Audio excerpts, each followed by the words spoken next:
Olá, vamos gravar aqui a célula da semana passada, que tem como tema propostas indecentes. Isso é coisa de quem, né? Satanás.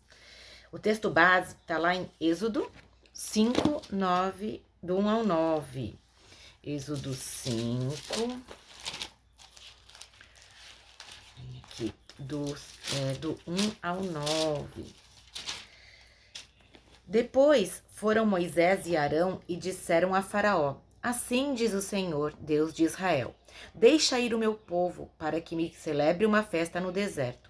Respondeu Faraó: Quem é o Senhor para que lhe ouça eu a voz e deixe ir a Israel? Não conheço o Senhor, nem tampouco deixarei ir a Israel. Eles prosseguiram: O Deus dos Hebreus nos encontrou. Deixa-nos ir, pois, caminho de 3 dias ao deserto, para que ofereçamos sacrifício ao Senhor, nosso Deus, e não venha ele sobre nós com pestilência ou com espada. Então lhes disse o rei do Egito: Por que Moisés e Arão, por que interrompeis o povo do seu trabalho? Ide às vossas tarefas.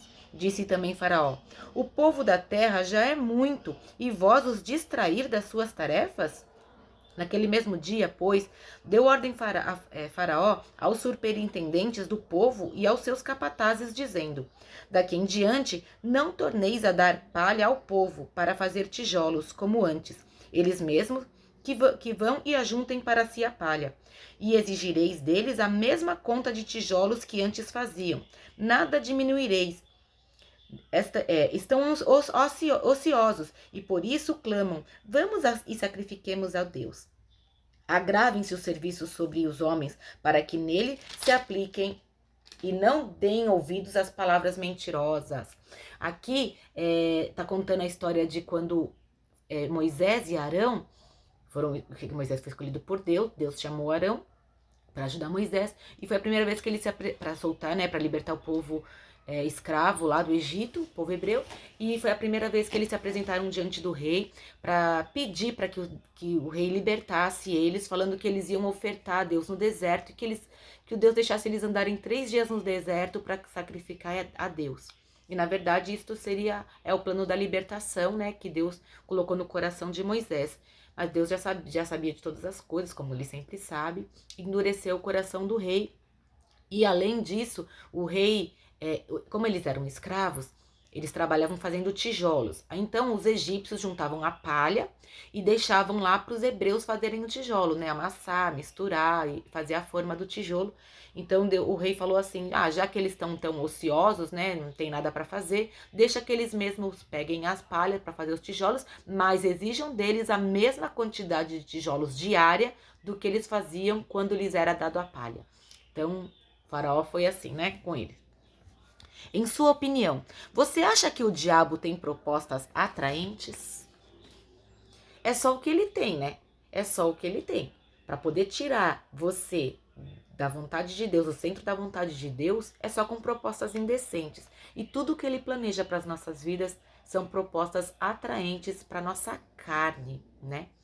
A gente não pensa no nosso espírito e nem na nossa alma, porque muitas dessas propostas atraentes de Satanás enfraquecem, adoecem e destroem tanto a nossa alma, que é nosso pensamento, os nossos sentimentos, quanto a nossa carne, né? A gente só não pensa no espírito, que fica aprisionado, né? A libertação espiritual de uma pessoa acontece sempre em meio a uma grande luta espiritual, que é o espírito contra a carne, né? Isso porque querendo ou não, éramos servos do diabo antes de entregarmos nossa vida a Jesus. Isso diz lá em Efésios 2:3 e Colossenses 1:13. O diabo não fica nada contente quando está perdendo um adepto. Quando ele vê que não vai conseguir segurar um crente nas trevas, ele começa a fazer propostas indecentes. Nesta noite, neste dia, nesta tarde, depende da hora que você ver o vídeo, vamos compartilhar 4 propostas indecentes do diabo. Isso são só 4, né? A gente sabe que tem milhares delas, porque ele não consegue uma, ele tenta outra. Primeira proposta: não precisa sair do Egito, que é o mundo, né, para servir a Deus. Ó, você pode servir a Deus, mas você não precisa de sair do mundo. Você pode ir para as baladas, você pode fumar, beber, se acabar, né? Sentar na roda dos carnecedores, você pode fazer tudo que você quer que a sua carne peça. Aí depois você serve a Deus. Isso é o que ele te propõe. Tá lá em Êxodo 8:25. A Bíblia tem tudo, né? A Bíblia tem referência para todas as coisas das nossas vidas. Escrita há tantos milhares de anos. Ela ainda hoje é uma referência para as nossas vidas em todos os assuntos, todas as questões. 8, perdi aqui, meu Deus. 8:25-27. Diz assim: chamou o faraó a Moisés e a Arão e disse: ide, oferecei sacrifício ao vosso Deus nessa terra. Respondeu Moisés: não convém que façamos assim, porque ofereceríamos ao Senhor, nosso Deus, sacrifício abominável aos egípcios. Eis que se oferecermos tais sacrifícios perante os seus olhos, não nos apedrejarão eles? Porque o sacrifício dos hebreus, é real isso que ele falou, era cabritos, bois, vacas, ovelhas, e eles tinham deuses, assim, né? O deus touro lá era o principal deus dos egípcios. Então, Moisés, como Deus ele tem um plano perfeito, quando Moisés, lembra da história de Moisés, que foi colocado lá pela mãe hebreia dentro do cestinho, e a princesa lá do egípcio achou e criou ele foi criado dentro do palácio. Então, ele sabia cada coisa a respeito da religiosidade deles, né? Da cultura deles. Deus não faz as coisas de qualquer jeito. Então, quando o faraó falou, não, mas vocês podem ofertar o Deus de vocês aqui mesmo, não precisa de sair pro Egito, pro deserto 3 dias. Vocês podem fazer isso aqui. Aí Moisés fala, mas se a gente fizer isso aqui, com as nossas ofertas, não vamos ser apedrejados? Porque o deus touro deles era o maior de todos. Imagina eles matando um boi lá para sacrificar a Deus. Essa é a primeira proposta que o diabo fez para Israel e faz para a igreja. Você não precisa de uma igreja, sirva a Deus aqui mesmo. Muitas pessoas até verbalizam essas palavras malignas. Posso servir a Deus aqui, não preciso de uma igreja. Hoje eles são chamados de desigrejados, né? Aqueles que dizem que podem servir a Deus dentro de casa. Mas não é isso que o Senhor fala, né? Jesus nos manda servirmos em união, em comunhão. Jesus estabeleceu a igreja para a gente se reunir e adorá-lo. Então, aquelas 4 paredes que se chamam igreja, ela é necessária e é necessária que eu e você nos dirigamos até lá e aprendemos sobre o Senhor Jesus, sobre Deus, sobre os planos de Deus, sobre os livramentos de Deus, sobre a Bíblia, a palavra de Deus. É lá que Deus fala conosco muitas e muitas e muitas coisas. Nos ensina, nos direciona. É lá. Moisés não aceitou esta proposta. Uma pergunta. Leia 2 Coríntios 6, do 14 ao 18, e peça para o grupo comentar o texto. 2 Coríntios. Cadê? Do 6, do 14 ao 18. Tá aqui, ó. Não vos ponhais em julgo desigual com o incrédulo, porquanto que sociedade pode haver entre a justiça e a iniquidade? Ou que comunhão da luz com as trevas? Que harmonia entre Cristo e o maligno? Ou que união do crente com o incrédulo? Que ligação entre ao santuário de Deus e os ídolos? Porque nós somos santuários de Deus vivente, como ele próprio disse. Habitarei e andarei entre eles, serei o seu Deus, e eles serão o meu povo. Então a gente comentou lá na célula, né? Que a gente não pode andar na luz e nas trevas. A gente tem que escolher a luz. Eu escolho a luz. Eu escolho Deus todos os dias. E a gente não tem como tá dividindo a nossa vida com as coisas das trevas. Senão a gente vai andar em trevas, né? Não tem aquele ditado popular? Me diz com quem tu andas, que eu te digo quem tu és.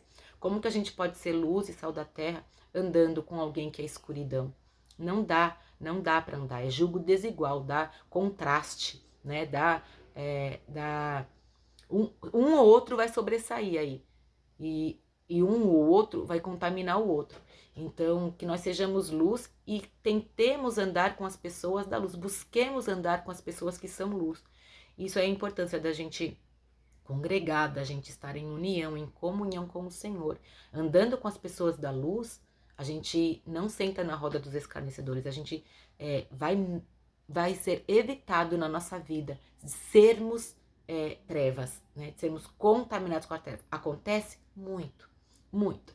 Mas é a nossa escolha isso, né? É a nossa escolha. A palavra de Deus está aqui para nos ensinar, para nos direcionar o que está bom, o que é bom pra gente e o que é ruim pra gente. Então, essa foi a reflexão que nós fizemos lá na célula, na semana passada. Segunda proposta, você pode sair, mas não se envolva muito com Deus. Êxodo 8, 28, diz assim, ó. Então disse Faraó, deixar-vos ir, para que ofereçais sacrifício ao Senhor vosso Deus, no deserto. Somente que, saindo, não vades muito longe. Orai também por mim. Gente, é incrível, né? Como as pessoas que principalmente que são do mal, assim, do mal que eu digo, vocês estão entendendo que é o que sobre a lição de hoje, né? Pessoas que não acreditam em Deus, pessoas que são contra até a tua religião, até o teu jeito de servir. Quantas vezes pedem para você orar? E foi o que o Faraó falou. Olha, vocês podem sair, né? Só não vão muito longe. Fiquem aqui nas portas da cidade. Não vão longe e orem por mim. Engraçado. Não vades longe. Ou seja, não se envolva muito com Deus e com a igreja. Essa segunda proposta representa o crente dentro da igreja, mas sob o domínio do diabo. Olha aí. A pessoa até vai para a igreja, mas continua no mundo, que significa o Egito, aqui, né, na palavra. Moisés também não aceitou esta proposta. Em sua opinião, por que muitos cristãos têm dificuldade de se envolver profundamente com Deus e a igreja? A gente comentou que, primeiro de tudo, as pessoas não querem compromisso e comprometimento com nada, né? Nem com Deus e nem com nada.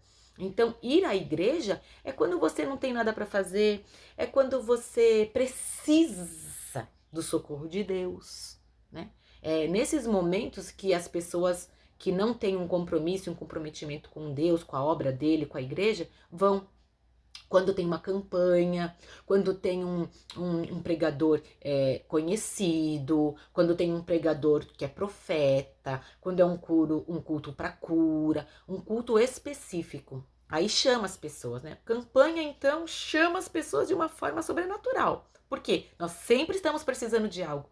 Nós sempre estamos precisando de algo. Mas, quando você precisa do socorro, aí que você vai. No seu dia a dia, você nem lembra de servir a Deus, a não ser que você precise, né?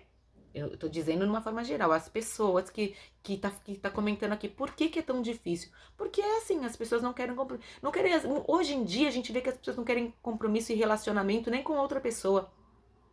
Nada é fixo, nada é firme, nem casamento, nem amizades, né? É tudo muito superficial. E é assim com quem você vê, imagina com quem você não vê, que é Deus ou o Espírito Santo, né? Então, é muito complicado. É muito complicado. Hoje você vê as pessoas querendo se envolver, se dedicar à obra de Deus, às coisas de Deus, à palavra de Deus, a servir, porque a gente vai para a igreja para ouvir, para receber, mas também para ser instrumento de Deus, né? Para aprender e ser instrumento de Deus, falar, ser boca de Deus, ser mão de Deus, né? Ser olhos de Deus, ser braço de Deus, para dar um abraço naquele que precisa. E a gente aprende tudo isso lá. Terceira proposta. Pode servir a Deus, mas a família fica. Êxodo 10, do 8 ao 11. Diz assim, cadê? Passou 10 páginas. Aqui, ó. Então Moisés e Arão foram conduzidos à presença de Faraó, e este lhe disse: Ide, servi ao Senhor vosso Deus. Porém, quais são os que hão de ir? Respondeu-lhes Moisés: havemos de ir com os nossos jovens e com os nossos velhos, e com os filhos e com as filhas, e com os nossos rebanhos e com nossos gados. Havemos de ir, porque temos de celebrar festa ao Senhor. Replicou-lhes Faraó: seja o Senhor convosco, caso eu vos deixe ir, e as crianças. Vede, pois tende convosco más intenções. Não há de ser assim. Ide somente vós, os homens, e servi ao Senhor. Pois isso é o que pediste, e expulsaram da presença de Faraó. Então Moisés falou que iam todos e tudo que eles tinham para servir a Deus no deserto. 3 dias. E aí Faraó fala, não, vocês estão com uma intenção. Vão só vocês homens. Vão e sirvam e ofereçam ao Senhor a oferta que vocês querem. A terceira proposta foi, Moisés, vocês homens podem ir, mas a família fica. Muitos cristãos têm aceitado essa proposta, se converte e deixa a família para trás. Mas a promessa é, crê no Senhor Jesus Cristo e verás salvo tu e a tua casa. Aleluia! Eu declaro para a sua vida, crê no Senhor Jesus Cristo e será salvo tu e a tua casa. Recebe aí essa palavra, essa promessa do Senhor. Está lá em Atos 16:31. Não aceite esta proposta. Pergunta, você já teve a experiência de levar um parente e se converter a Jesus? Como foi? Você já levou alguém para a igreja e essa pessoa se converteu a Jesus? Quero dizer aqui que esse negócio da família é uma coisa muito séria. Porque a primeira coisa que Satanás ataca na vida do cristão é a família. Porque a família é uma coisa muito importante para Deus. Deus estabeleceu a família lá em Adão e Eva. E a família é algo muito considerável ao Senhor. Então, Satanás quer afligir a sua vida, a minha vida e atingir ao Senhor. E ele ataca a nossa família. Ele ataca quem vai se casar, porque vai formar uma família. Ele ataca quem tem uma família, quer desestruturar. Tem até muitos louvores, fala, faça do meu lar, Senhor, um lugar de harmonia. Como tem confusão, bagunça dentro da nossa própria casa, que são pessoas que a gente ama tanto, né? Então, Satanás, ele sempre vai plantar uma discórdia, um mau relacionamento, uma intriga, uma briga dentro da família. E a gente tem que estar sempre orando pela nossa família, pedindo que o Senhor nos cubra, que o Senhor cubra a nossa casa, a nossa família, que o Senhor nos livre desses ataques de Satanás, do dardo inflamado do maligno. Porque ele sempre vai insistir nesse plano dele, né? Você já teve experiência de levar? Você já teve? Eu já tive. E é assim, quando a gente consegue levar alguém para a igreja, que a pessoa aceite ao Senhor, se converte, que a gente ama, é mais alegre do que quando a gente faz. Porque a gente quer ver todo mundo lá na glória, né? A gente quer que os nossos amados sejam salvos, que não passem pela tormenta do apocalipse. Então a gente tem lutado, por isso é necessário a gente ir para a igreja, para a gente aprender sobre Deus, para a gente buscar o Senhor e ser um instrumento de Deus, primeiro dentro da nossa casa, dentro da nossa família, estabelecer, né, um relacionamento de amor dentro da nossa casa, um relacionamento de amor com Deus dentro da nossa casa. Quarta proposta, vá e leve a família, mas a riqueza fica. Olha aí, ele tenta de todo jeito. Êxodo 10, do 24 ao 26, que diz assim. Então Faraó chamou a Moisés e lhe disse, ide, servi ao Senhor. Fiquem somente os vossos rebanhos e o vosso gado. As vossas crianças irão também convosco. Respondeu Moisés, também tu tens de dar em nossas mãos sacrifícios e holocaustos que oferecemos ao Senhor nosso Deus. E também os nossos rebanhos irão conosco. Nenhuma unha ficará, porque deles havemos de tomar para servir ao Senhor nosso Deus, e não sabemos com que havemos de servir ao Senhor até que cheguemos lá. Então ele falou, Faraó, né? Vocês podem então, vai você, vai a mulherada, vai os filhos, mas a riqueza de vocês, os rebanhos de vocês, né? O que vocês conquistaram, vocês vão deixar para trás. E Satanás, ele também, ele é muito engraçado. Ele quer enganar a gente achando que Deus não quer fazer, tentando fazer com que a gente pense que Deus não quer que a gente prospere, que a gente tem que viver na pobreza, vamos dizer assim. Não é. Deus, ele é o dono do ouro e da prata. Ele declara na palavra dele a prosperidade na nossa vida, não só financeira, mas em todas as áreas. Mas também na financeira. Por isso é estipulado o dízimo, por isso lá em Malaquias 3,10 ele fala, em quem me roubais? Nos dízimos e nas ofertas. Então, quando a gente é fiel a Deus, no próprio Malaquias 3, ele fala, no 11, fazei prova de mim, se vocês me dizimando, fazei prova de mim, se eu não vos abrirei as janelas dos céus e derramarei bênçãos sem medidas. E ele fala aqui, da parte financeira. Apesar do dízimo ser uma chave específica para várias áreas da nossa vida, uma delas é a área financeira, né? A prosperidade financeira na minha e na sua vida. Claro, nada vem do céu. Você tem que se esforçar, fazer a sua parte para que Deus possa abençoar e prosperar. Esta é uma proposta que o diabo tem feito para muitos, olha lá. Mas Moisés não aceitou. Diz lá no versículo 26, que a gente acabou de ler. Nenhuma unha ficará. Em sua opinião, você acha que Deus também se importa com a nossa finança? Eu acabei de falar, né? Claro que ele se importa. É claro que ele se importa. E muito, né? A gente precisa do dinheiro para viver. E hoje, né? Nessa época não era dinheiro. Só dinheiro. Tinha um pouco de dinheiro, mas não era só dinheiro. Mas é claro que o Senhor se preocupa com o nosso bem-estar. O Senhor quer ver a gente feliz, quer ver a gente em paz, quer ver a gente bem, quer ver a gente próspero, com saúde, abençoados. E ele descreve tudo isso aqui na palavra dele, né? Senão não falaria da riqueza de Salomão, não é verdade? Então, claro que ele se preocupa com a minha e com a sua riqueza. Mas Satanás quer que você veja o contrário, entenda o contrário. Você ajudar as pessoas, você usar da sua compaixão para dividir a sua herança, o seu bem, né? O que você conquista é uma coisa. Agora, você prosperar é outra. Então, é preciso a gente ficar esperto com as mentiras de Satanás para a nossa vida. Porque se você pensa que você não vai ser próspera, ou você não vai buscar, ou você vai entregar tudo que é teu e vai viver na miséria. E Deus não é Deus de miséria, Deus é Deus de abundância, né? Deus tem vida em abundância para você viver. O que adianta você ter vida em abundância se não tem como viver essa vida?